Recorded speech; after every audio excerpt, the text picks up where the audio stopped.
Ang video naman natin ngayon, ang CRS San Sebastian Liner Corporation na isang minibus company sa norte ng Cebu.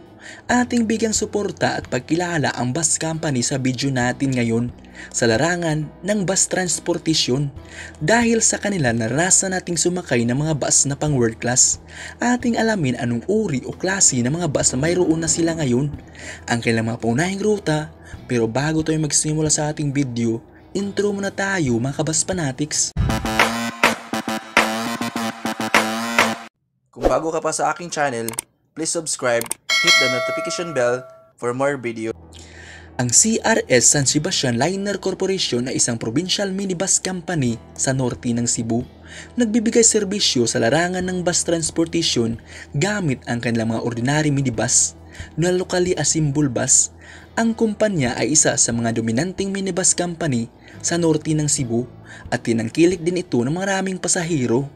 Ang CRC ay matagal na ring nagsiservisyo sa larangan ng bus transportation at patuloy pa rin itong nagbibigay ng magandang serbisyo sa kanilang mga pasahero sa araw-araw. Ang pangunahing rutang siniserbisyuhan ng CRS San Sebastian Liner Corporation ang sumusunod: Cebu North Bus Terminal Sugod Borbon vice versa, Cebu North Bus Terminal Tabugon Borbon vice versa. Ang mga lungsod na daraanan sa kanilang rutang siniserbisyuhan ang sumusunod: Tabugon, Borbon, Sugod, Carmen, Catmon, Danau, Compostela, Liloan, Consolacion, Mandawi, vice versa.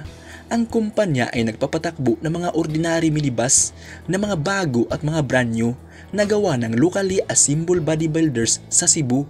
Narito ang mga minibus units ng CRS San Sebastian Liner Corporation na maaari nating masakyan sa ating pagbiyahe. Isuzu NQR 75 na isang ordinary bus na gawang E.J. Chan Motorworks 3x2 seating configuration at mga locally assembled bus na mga ordinary bus na 2x3 seating configuration. Sa ngayon, ang CRS San Sebastian Liner Corporation ay wala pang air-conditioned bus. At yan ang CRS Minibus Company. Sakay na sa CRS Minibus Company. Happy travel mga kabus fanatics. Keep safe always. Hanggang dito na lang. Hanggang sa susunod nating mga video.